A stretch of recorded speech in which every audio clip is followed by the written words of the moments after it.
Alright guys, so we're back today. We're going to be doing a drive shaft replacement, the actual two-piece drive shaft on the Mini Cooper R50 and R53 and R52. So we'll get into it. Before I start, first of all, you'll need obviously tools to take your wheels off. Standard size is 17mm, but mine are 19. You also need a 34mm socket for the axle nut itself, and also it does help if someone's with you when you tighten it up at the end, especially if you haven't got an impact gun. Also a pry bar will be necessary, and then like I think it's some 17mm bolts on the pillow block bearing on the back of the block. We'll see when we get to it, and I'm sure I'll leave it down in the description. Something that I forgot to mention is you'll need some MTF 7580 for the gearbox, because the axles on here you actually have to pop out of the gearbox, so make sure you've got some to hand. If you call Mini, they do actually recommend their own stuff, but this is basically what that is. So let's get the wheels off.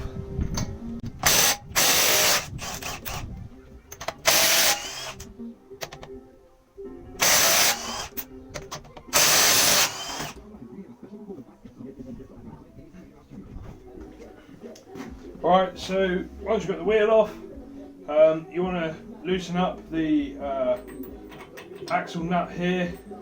There's actually a divot where it's basically someone's just got a punch and knocked it in. That's just to lock it in place. You also want to disconnect the track rod end, which is a 17mm. So once you've done that, also we're going to undo the pinch bolt for the shock. Make sure you pull out the brake line here, and also if you've got an ABS sensor, just pull them out, because we need to drop the whole unit down without removing it, and it allows us to actually get the axle out from the hub. So I'm going to go ahead and do that.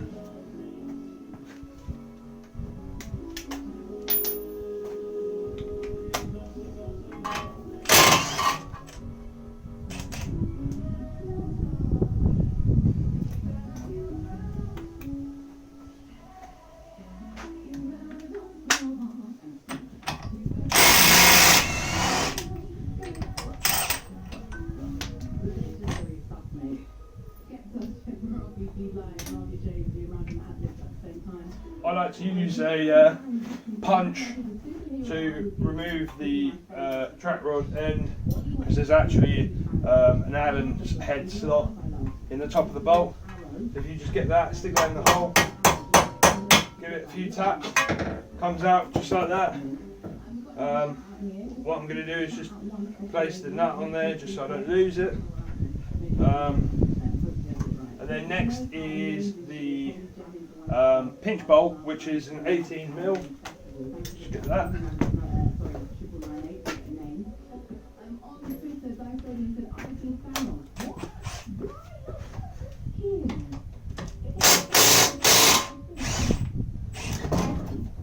There we go. Just be careful with the ABS sensor, which I wasn't, but that should be fine. I'll just pull it out with its holdy bit there. So now you're at this point, what you want to do is try push the axle through the hub. So left hand on the back there,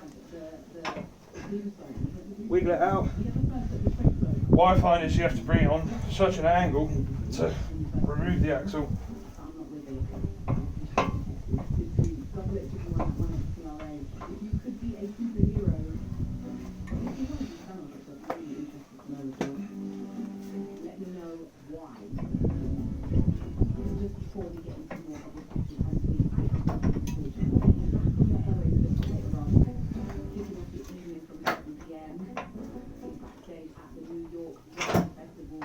There we go. There's the axle out of there. Oh, can you hear that?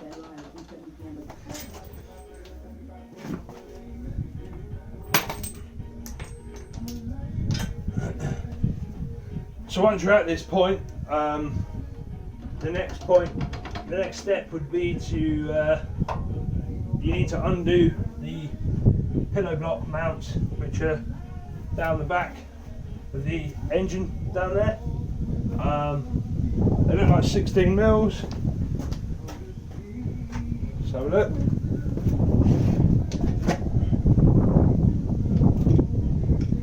No.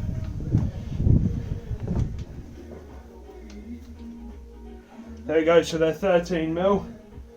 So yeah, I'm gonna crawl under, see the one underneath, and also the one on top I can actually get through here.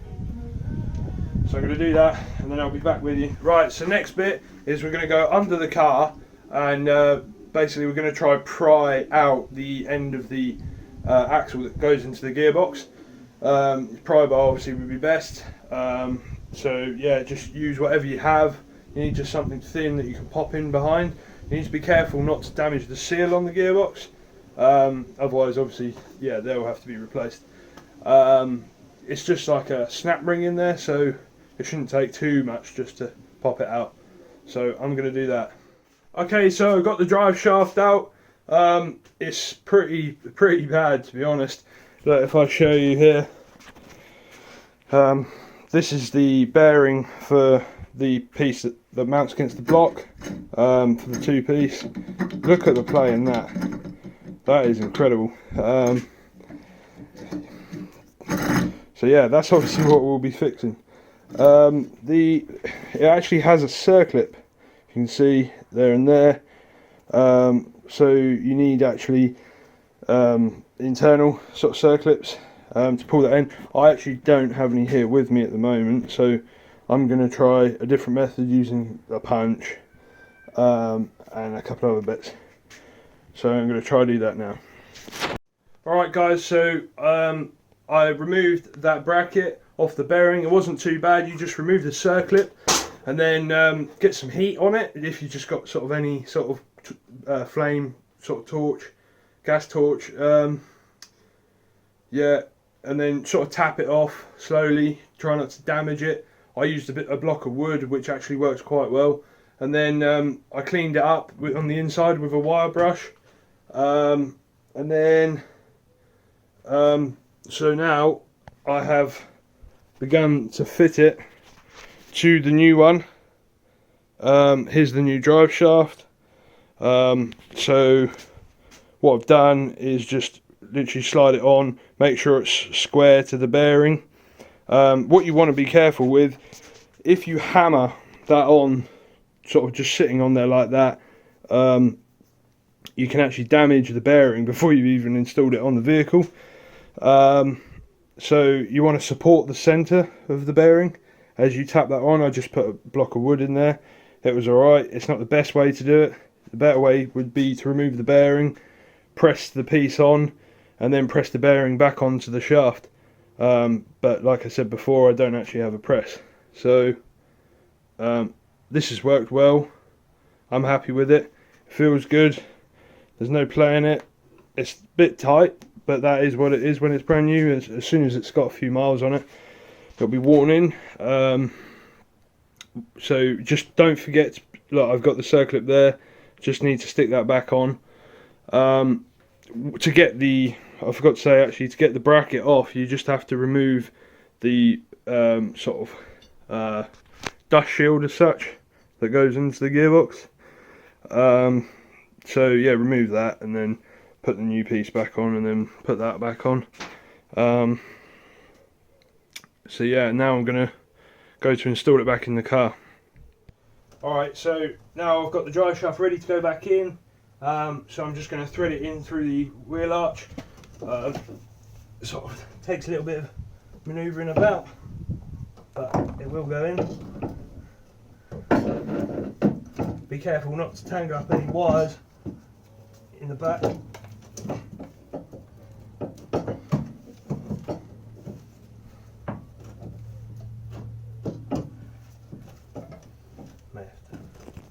So as you're putting it in, just be careful not to tear the rubber boots.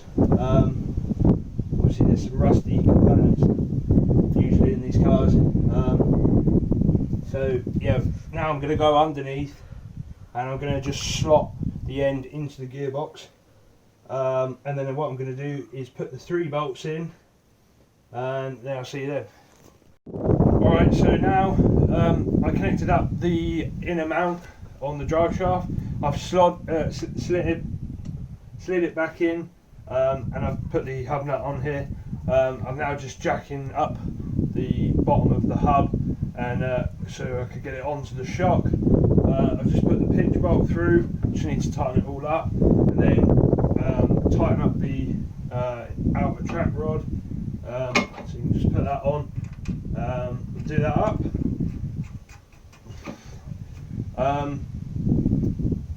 Yeah, so I'm going to do that now.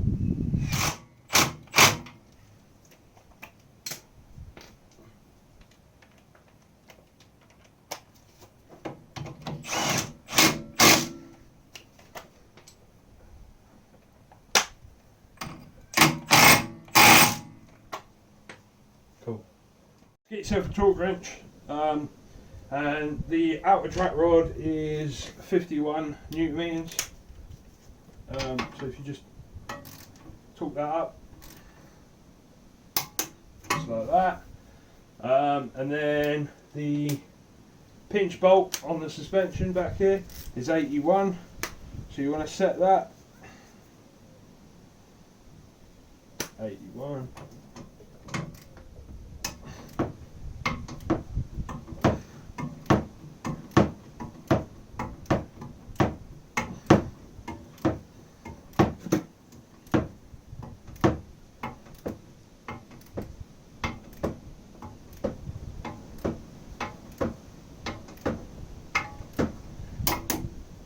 Go, that's 81, and then the hub nut, which will probably need someone for, because they need to be on the brake, or wait until, well I suppose that is the only way to do it.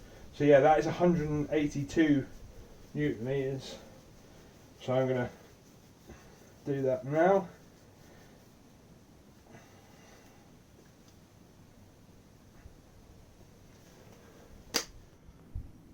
So once the hub nut's torqued up, you want to come round where there's like a keyway slot in the end of the axle. You want to get a punch and then put it on top, and then just hammer that in.